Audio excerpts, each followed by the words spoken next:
Veamos la palabra del Señor. A los ancianos que están entre ustedes, yo, que soy anciano como ellos, testigo de los sufrimientos de Cristo y partícipe con ellos de la gloria que se ha de revelar, les ruego esto: cuiden como pastores el rebaño de Dios que está a su cargo, no por obligación ni por ambición de dinero, sino con afán de servir como Dios quiere.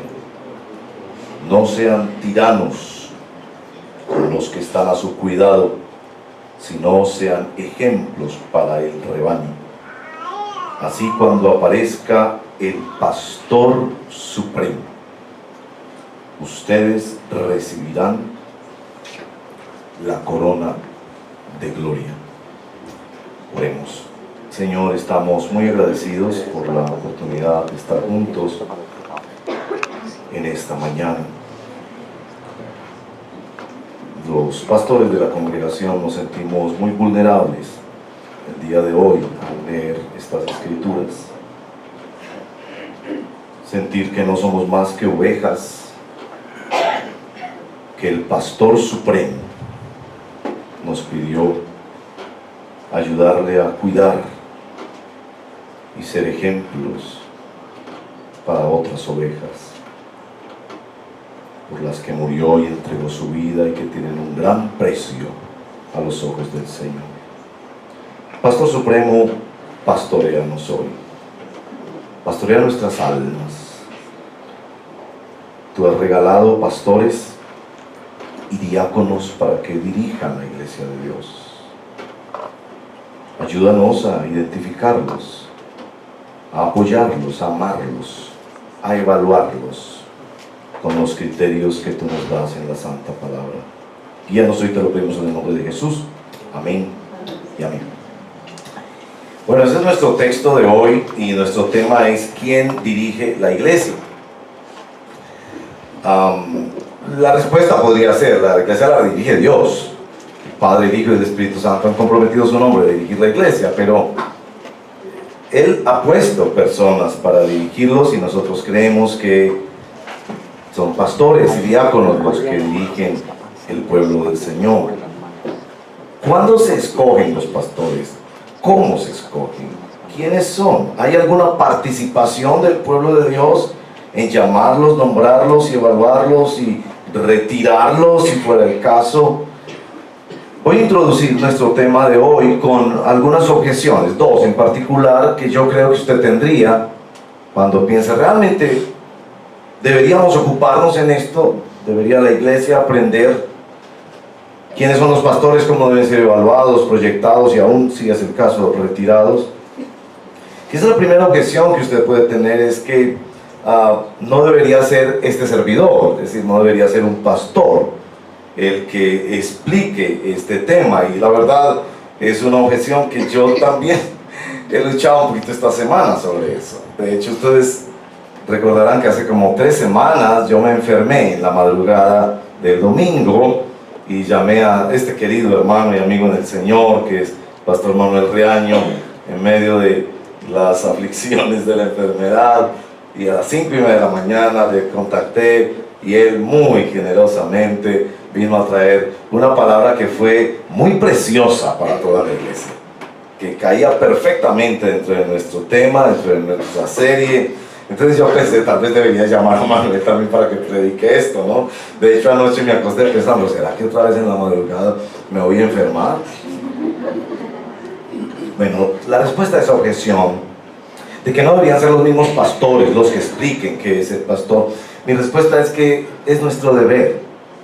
Y es nuestro deber porque fundamentalmente la diferencia del liderazgo cristiano, cualquier otra forma de liderazgo, es que nosotros estamos tan sometidos a la Biblia como todos ustedes.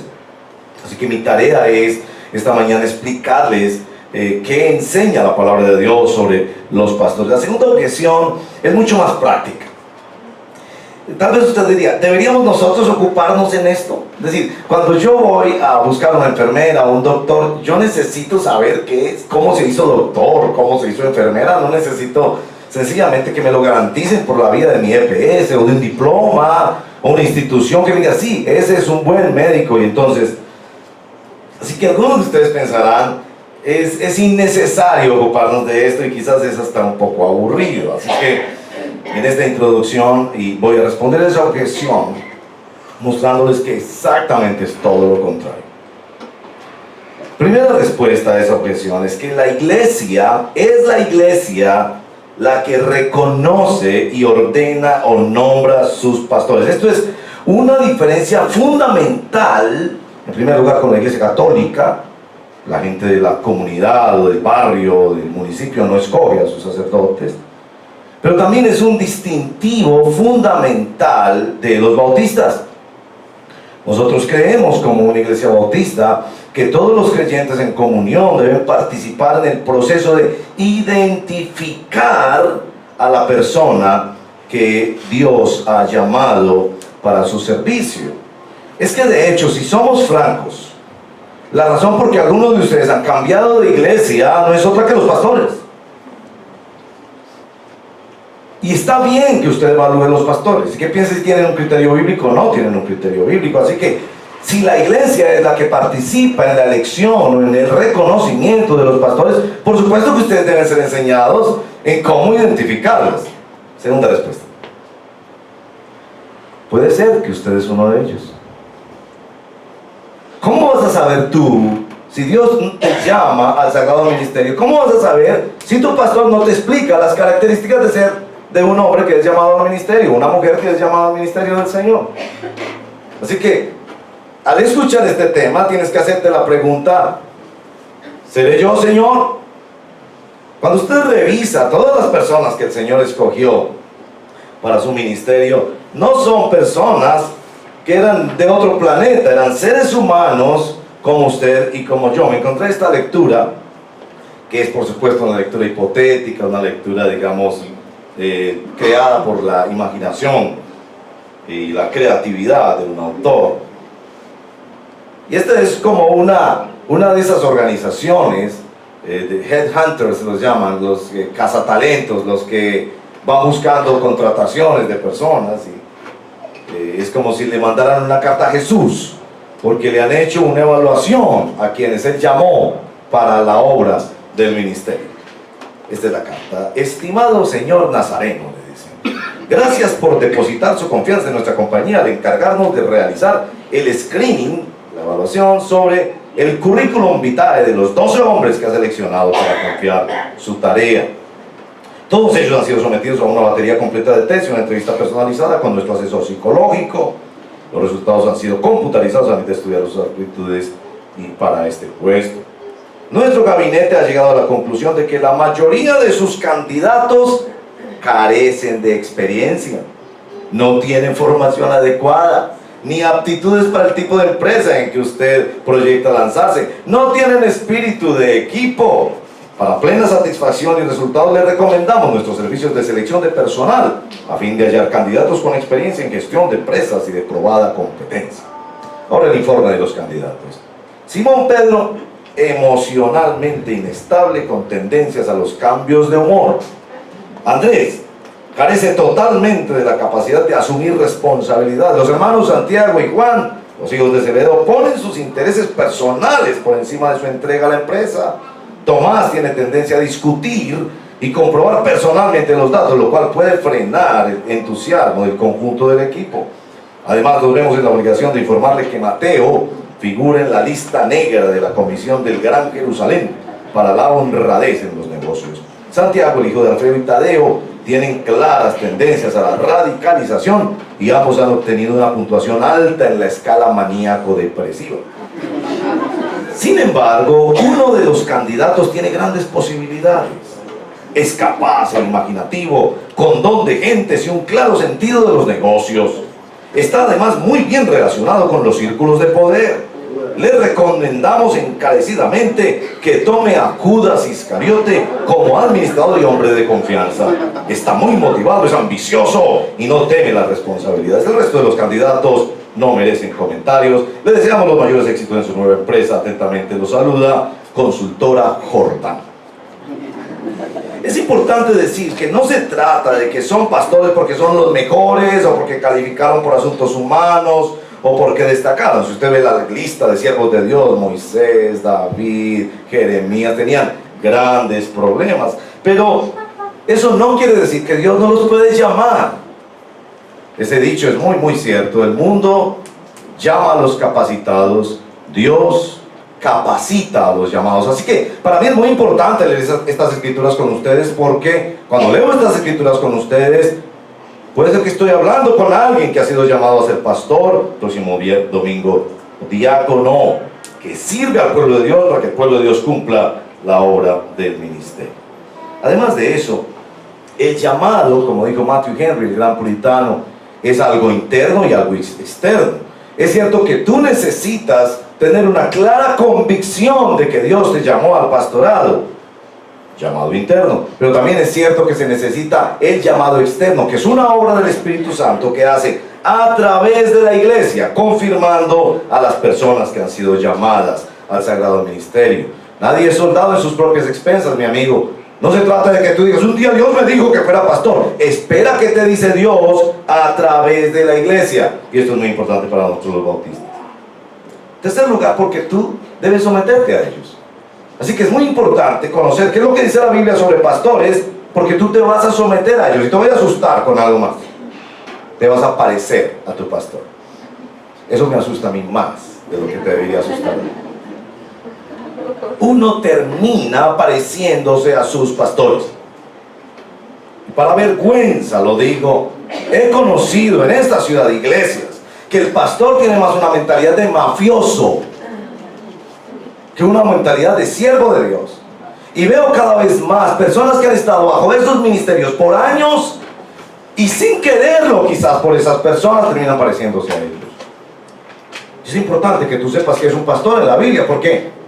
Te debes someter a ellos y te vas a parecer a ellos. Y finalmente, también es deber tuyo como cristiano tener las herramientas para identificar los falsos y los malos pastores. Hechos capítulo 20. Pablo le advierte, versos 29 y 30, a la iglesia, de que a la iglesia llegarán lobos feroces. Hay quienes se llaman pastores, son abusadores que dañan al pueblo de Dios. Y para más admonición y seriedad en el tema, Hechos 20 dice que saldrán aún dentro de la iglesia. Dice que con temor y temblor digo que hay personas entre nosotros que se levantarán y pretenderán ser falsos líderes de Dios y abusadores. Que Dios nos guarde y que como iglesia aprendamos a discernir quiénes son esas personas, cómo debe ser su criterio bíblico. ¿Qué voy a hacer esta mañana? Esta mañana voy a hacer tres cosas. La primera va a ser muy diferente esta mañana. Voy a leer los textos bíblicos con ustedes, haciendo unos pequeños comentarios. No todos los textos bíblicos, hay abundante material en el Nuevo Testamento para saber quién es un verdadero líder cristiano. Y no van a ver el énfasis en que hizo grandes milagros, en que su iglesia es multitudinaria, en que ha escrito libros o sale en la televisión. Van a ver las características que pone, de manera que el pueblo de Dios no se engañe siguiendo a un falso pastor o a un pastor abusador. Leeremos los textos. En segundo lugar, voy a tomar algunas conclusiones, especialmente orientadas a distinguir entre un buen siervo de Dios llamado al ministerio y un mal siervo de Dios que puede ser inclusive un líder abusador. Lo tercero que voy a hacer es una aplicación en cuanto a tu vida. ¿Cómo es que nosotros los pastores debemos ayudar a tu vida? Preguntándote, ¿estás dejándote ayudar? ¿Es eso lo que nosotros estamos haciendo? Y con temor y temblor digo esto porque yo sé que más que a cualquier persona esta mañana estoy predicándome a mí mismo y estoy de hecho dándoles a ustedes herramientas para que evalúen el ministerio que el Señor nos ha dado en esta congregación a los diferentes pastores y siervos. El primer texto que pues el tema es quién dirige la iglesia local. El primer texto que voy a explorar, y otra vez tenemos problemas aquí con esto, bueno, es 1 Timoteo capítulo 3 y capítulo 4. Vamos a ver si logramos. Yo tenía los textos aquí escritos para que... vamos a ver, copiamos resolverlo con la ayuda del Señor. Busquen sus Biblias, 1 Timoteo capítulo 3 y 4. Le va a interesar en su Biblia digital o en su Biblia de papel señalar los textos, porque creo que es muy importante que usted los identifique. Sé que estoy hablando a algunos de ustedes que han hecho transiciones de iglesias en los últimos meses o en los últimos años, y es muy importante que usted tenga criterios bíblicos para esto, porque no se trata de cambiar de iglesia porque algo pasó en planos personales, sino porque efectivamente usted evalúa el ministerio de su pastor. No tema hacer eso. El Nuevo Testamento está escrito para que usted evalúe el ministerio de su pastor, también para que usted lo apoye y se someta cuando él es un verdadero siervo del Señor. Entonces, aquí como nos vaya ayudando el Señor con su gracia y su poder, vamos a mirar en 1 Timoteo capítulo 3 y 4. Notarán, miren los textos allí, pero bueno, notarán que son amplias las lecturas. Ruego su paciencia, pero me parece fundamental que leamos todos estos textos. 1 Timoteo capítulo 3, palabra fiel. Dice la Reina Valera: se dice y es verdad que si alguno desea obispado o ser obispo, a noble función aspira. Así que el obispo debe ser intachable, esposo de una sola mujer, moderado, sensato. Estoy leyendo verso 2 de 1 Timoteo capítulo 3. Respetable, hospitalario, capaz de enseñar, y no debe ser borracho ni pendenciero, ni amigo del dinero, sino amable y apacible. Debe gobernar bien su casa y hacer que sus hijos le obedezcan con el debido respeto, porque el que no sabe gobernar su propia familia, ¿cómo podrá cuidar de la iglesia de Dios? No debe ser un recién convertido, no sea que se vuelva presuntuoso y caiga en la misma condenación en que cayó el diablo. Se requiere además que hablen bien de él los que no pertenecen a la iglesia, para que no caigan en descrédito y en la trampa del diablo. Los diáconos igualmente deben ser honorables, sinceros, no amigos de mucho vino, ni codiciosos de las ganancias mal habidas. Deben guardar con una conciencia limpia las grandes verdades de la fe, que primero sean puestos a prueba y después, si no hay nada que reprocharles, que sirvan como diáconos. Asimismo, las esposas de los diáconos deben ser honorables, no calumniadoras, sino moderadas y dignas de toda confianza. El diácono debe ser esposo de una sola mujer y gobernar bien a sus hijos y su propia casa. Los que ejercen bien el diaconado se ganan un lugar de honor y adquieren mayor confianza para hablar de su fe en Cristo Jesús. Aunque espero ir pronto a verte, escribo estas instrucciones para que, si me retraso, sepas cómo hay que portarse en la casa de Dios, que es la iglesia del Dios viviente, columna y fundamento de la verdad. No hay duda que es grande el misterio de nuestra fe. Él, nuestro Señor Jesucristo, se manifestó como hombre, fue vindicado por el Espíritu, visto por los ángeles, proclamado entre las naciones, creído en el mundo, recibido en la gloria. Capítulo 4. El Espíritu dice claramente que en los postreros días, en los últimos tiempos, algunos abandonarán la fe para seguir a inspiraciones engañosas y doctrinas diabólicas. Tales enseñanzas provienen de embusteros hipócritas que tienen la conciencia encallecida, prohíben el matrimonio y no permiten comer ciertos alimentos que Dios ha creado para que los creyentes, conocedores de la verdad, los coman con acciones de gracias. Todo lo que Dios ha creado es bueno y nada es despreciable si se recibe con acción de gracias, porque por la palabra de Dios y la oración se santifica. Si enseñas estas cosas a los hermanos, serás un buen servidor de Cristo Jesús, nutrido con las verdades de la fe y de la buena enseñanza que paso a paso has seguido. Rechaza las leyendas profanas y los mitos semejantes, más bien ejercítate para la piedad, pues aunque el ejercicio físico trae algún provecho, la piedad es útil para todo, ya que incluye una promesa, no solo para la vida presente, sino también para la venidera. Este mensaje es digno de crédito y merece ser aceptado por todos. En efecto, si trabajamos y nos esforzamos, es porque hemos puesto nuestra esperanza en el Dios viviente, que es el Salvador de todos, especialmente de los que creen. Encarga y enseña estas cosas. Que nadie te menosprecie por ser joven. Al contrario, que los creyentes vean en ti un ejemplo a seguir en la manera de hablar, en la conducta y en amor, fe y pureza. En tanto que llego, dedícate a la lectura pública de las Escrituras y a enseñar y animar a los hermanos. Ejercita el don que recibiste mediante profecía cuando los ancianos te impusieron las manos. Sé diligente en estos asuntos, entrégate de lleno a ellos, de modo que todos puedan ver que estás progresando. Ten cuidado de tu conducta y de tu enseñanza. Persevera en todo ello, porque así te salvarás a ti mismo y a los que te escuchen. Esta es la palabra del Señor. Y noten la primera observación que quiero hacer en esta primera lectura. Y yo no sé, Jorge, porque la letra está muy pequeña, ¿cierto? ¿Cierto que sí? Entonces tal vez, Jorge, sigue los textos mejor allá.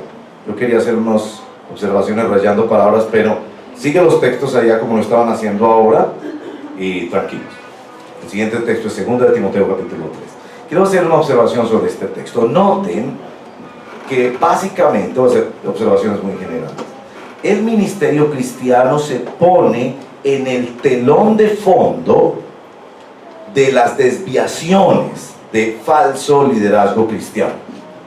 Capítulo 3 y 4, evidentemente Pablo está preocupado porque en la iglesia a lo largo de los años futuros vendrían falsos pastores y falsos maestros. Nos advierte entonces que no debemos dejarnos engañar sencillamente por una persona que se llama pastor. A propósito, ustedes no sé si se han dado cuenta que en círculos no cristianos, cuando alguien dice soy piloto, soy abogado, soy médico, soy constructor, cualquier profesión, inmediatamente se pregunta, ¿y dónde estudió? ¿Y quién le dio ese reconocimiento? ¿Y cómo puedo yo verificar que es así? Y yo no sé si hay cierta ingenuidad en el pueblo de Dios cuando personas se autoatribuyen ese título sin haber tenido las debidas verificaciones. Evidentemente Pablo está preocupado porque a la iglesia llegarán personas que son falsos. La segunda cosa que quiero notar es el último verso que leímos precisamente en el capítulo 4, verso 16. Ten cuidado de tu conducta y de tu enseñanza. Y por ahí van a ver algo de lo que voy a resumir al final, y es que la conducta y la enseñanza, cómo vive y cómo enseña la Biblia, es fundamental. También debo notar en este texto que los mismos requerimientos morales y espirituales se le hacen tanto al diácono como al pastor. Y esta observación es muy importante para decir que no se trata de que los pastores sean súper espirituales. ¿Han notado ustedes que a veces cometemos el error de que cuando un creyente está avanzando mucho en la fe, y celebramos eso, gloria a Dios, ha habido grandes transformaciones, ha leído mucho la Escritura, se ha metido al instituto, está estudiando la palabra, su familia, como para decir que está en cierto escalafón de espiritualidad, dicen, ay, ese ya hasta es pastor? Aquí se está diciendo que los mismos requerimientos para un diácono, que es un laico que sirve en la iglesia, se dan para el pastor. Capítulo 3 de 2 de Timoteo es el siguiente texto que voy a leer con ustedes. En la 2 de Timoteo, mismo capítulo 3, pero ya en la 2 de Timoteo. Noten de nuevo que Pablo advierte del deterioro moral y de cómo ese deterioro moral afecta específicamente al liderazgo de las congregaciones cristianas. Debes saber esto. Ahora bien, ten en cuenta, nos dice la Internacional, que en los últimos días vendrán tiempos difíciles. ¿Por qué son difíciles? Porque hay gente llena de egoísmo y avaricia, que serán jactanciosos, arrogantes, blasfemos, desobedientes de los padres ingratos, impíos, insensibles, implacables, calumniadores, libertinos, despiadados, enemigos de todo lo bueno, traicioneros, impetuosos, vanidosos y más amigos del placer que de Dios. Ahora, el verso 5 nos sorprende porque está hablando de personas en iglesia cristiana, verso 5, aparentarán ser piadosos, pero su conducta desmentirá el poder de la piedad. Con esa gente ni te metas. Está diciendo al cristiano, no te metas con un líder que su conducta, aunque tenga muchos títulos y nuevos títulos, verso 16, verso 15, con esa gente ni te metas, verso 6, perdón. Así son los que van de casa en casa. Son personas que van enseñando, cautivando a mujeres débiles cargadas de pecados, que se dejan llevar de toda clase de pasiones. Ellas siempre están aprendiendo. O sea, estos son maestros. pero nunca logran conocer la verdad, del mismo modo que Canes y Jambres se opusieron a Moisés. También esa gente se opone a la verdad. Son personas de mente depravada, reprobadas en la fe, pero no llegarán muy lejos, porque todo el mundo se dará cuenta de su insensatez, como pasó con aquellos dos. Ahora, verso 10, después del verso 14, en el capítulo 4, el verso 5, va a poner hincapié en este asunto. Tú en cambio, pero tú por el contrario. Le está hablando a un pastor diciendo, la gran diferencia no es que usted debe hacer una cruzada contra los pastores falsos, sino que usted debe ser un ejemplo en su enseñanza y en su vida. Tú en cambio, verso 10, has seguido paso a paso mis enseñanzas, mi manera de vivir, mi propósito, mi fe, mi paciencia, mi amor, mi constancia, mis persecuciones, mis sufrimientos. Estás enterado de lo que sufrí en Antioquía, Iconio y Listra, y de las persecuciones que soporté, y de todas ellas me libró el Señor. Asimismo serán perseguidos todos los que quieran llevar una vida piadosa en Cristo Jesús. Mientras que esos malvados embaucadores, de los que venía hablando anteriormente, irán de mal en peor, engañando y siendo engañados. Pues vuelve otra vez. Pero tú, la diferencia la haces tú, le dice al pastor Timoteo. Permanece firme en lo que has aprendido, de lo cual estás convencido, pues sabes de quiénes lo aprendiste. Desde tu niñez conoces las sagradas escrituras, que te pueden dar sabiduría necesaria para la salvación mediante la fe que es en Cristo Jesús. Toda la escritura es inspirada por Dios, texto precioso y útil para enseñar, para reprender, para corregir, para instruir en la justicia, a fin de que el siervo de Dios esté enteramente capacitado para buena obra. Capítulo 4, verso 1.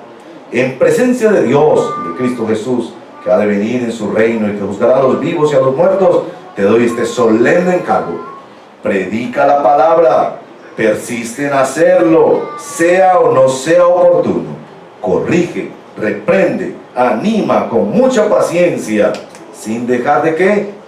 De enseñar, porque llegará el tiempo en que no van a tolerar la sana doctrina, sino que llevados por sus propios deseos, se rodearán de maestros que les digan las novelerías que quieren oír. Eso casi tendría la fecha del día de hoy.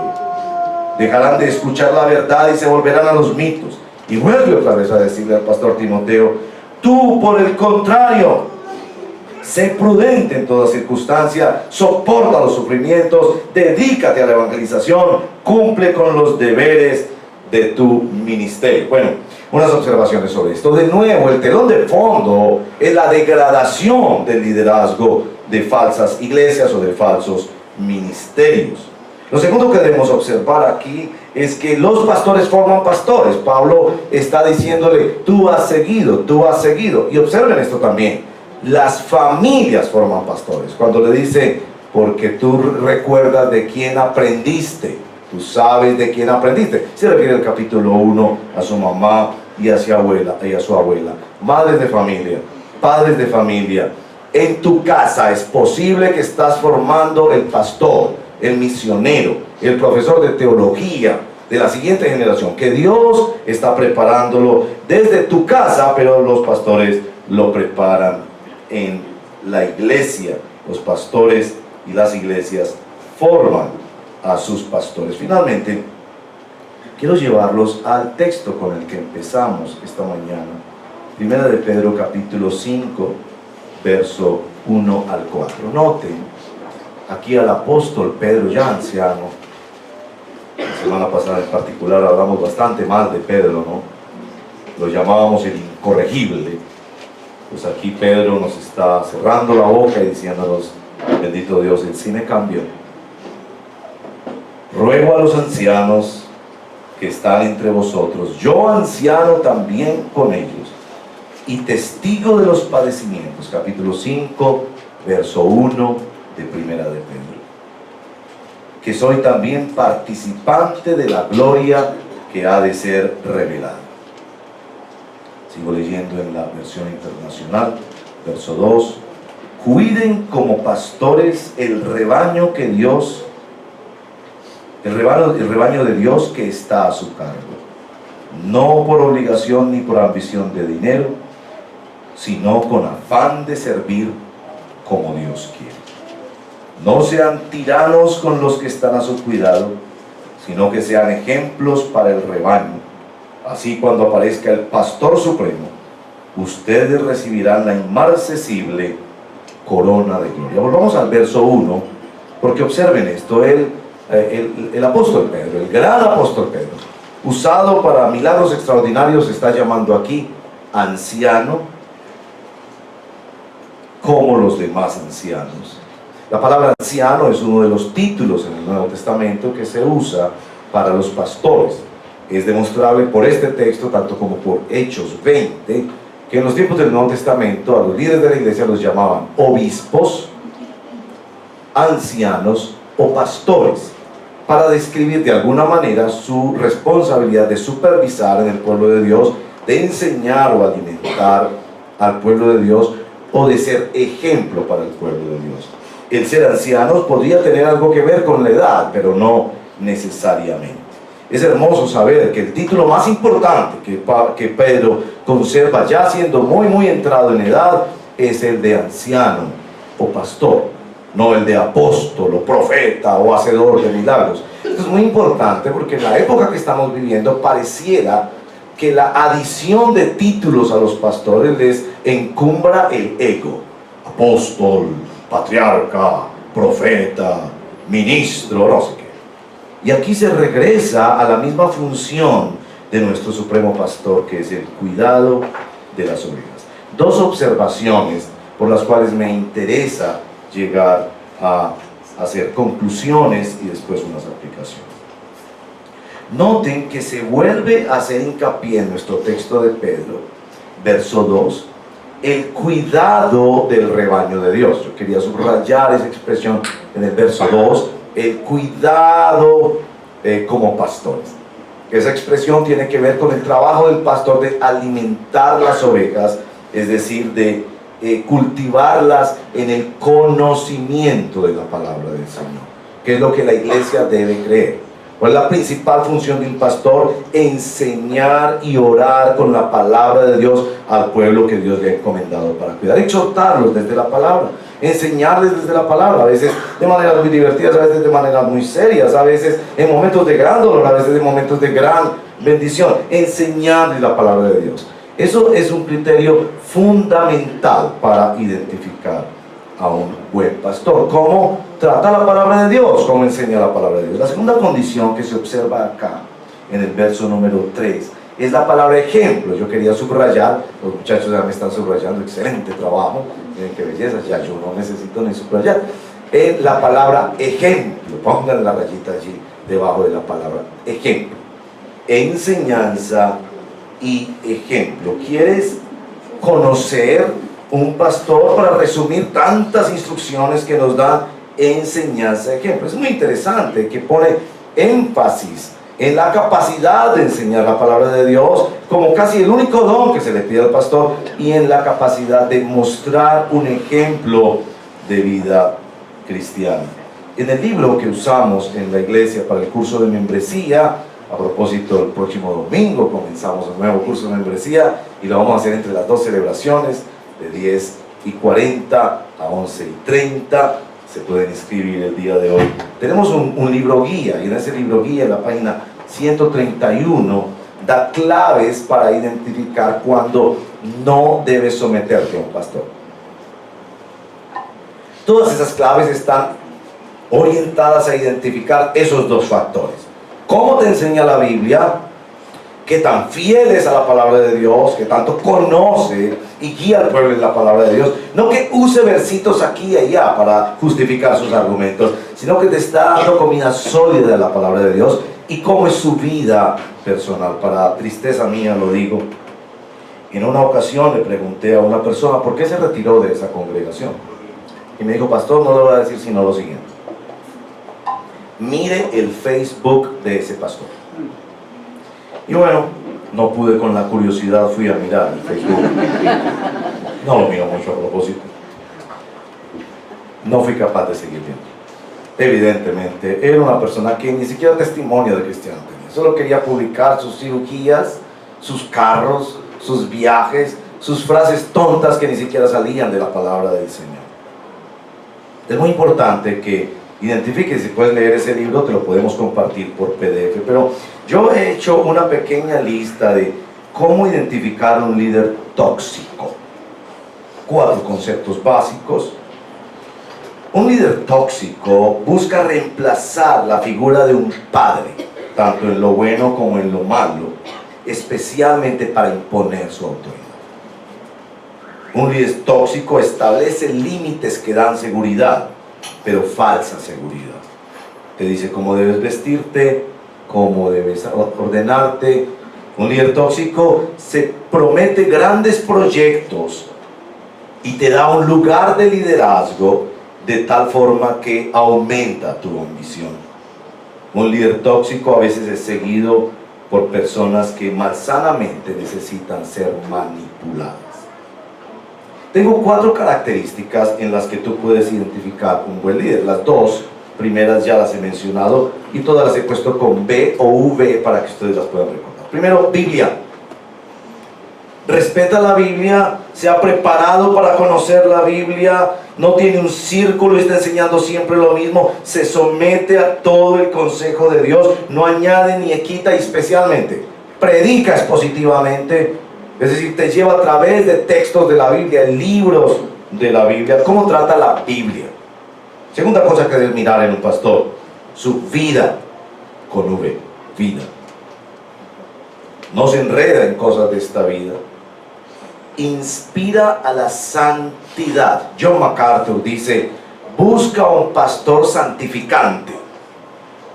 Busca un pastor que te esté guiando a ser cada día más parecido al Señor Jesucristo, cada día más santo. Bueno, la tercera es una B, billetera. ¿Está contento con lo que tiene? Nos ha dicho el texto que no sea amante del dinero. Pablo, cuando se despide de la iglesia de Éfeso, le dice: no he codiciado ni comida, ni ropa, ni cosas de ustedes.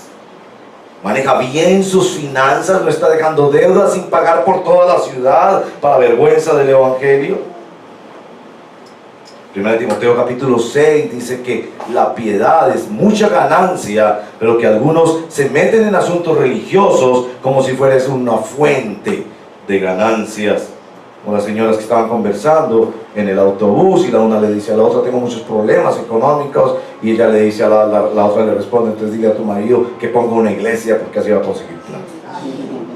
Un pastor ha de mostrar fidelidad y seriedad en su manejo financiero. En cuarto lugar, un buen trato. A Timoteo y a Tito en sus epístolas, capítulo 4, capítulo 2, etc., se les muestra que deben tratar bien a las ancianas, a las jovencitas, a los mayores, etcétera, etcétera. Biblia, vida, billetera y buen trato. Aplicación para nosotros, para terminar e ir a la Santa Cena.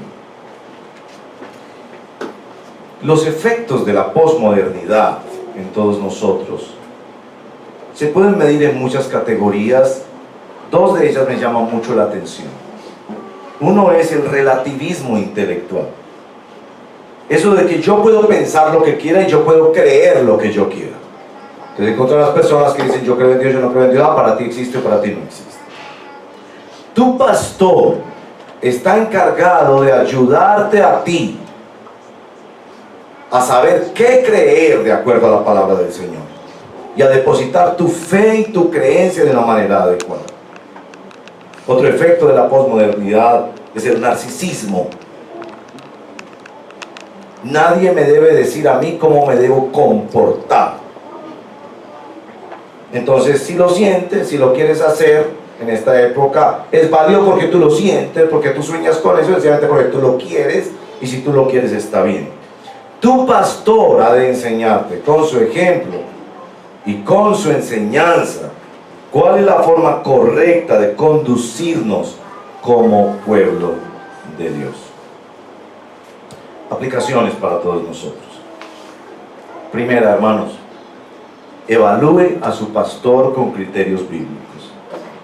Si es un hombre conforme a la palabra de Dios, como la palabra de Dios lo describe, entonces sométase a él, apóyelo en la obra que Dios le ha encomendado.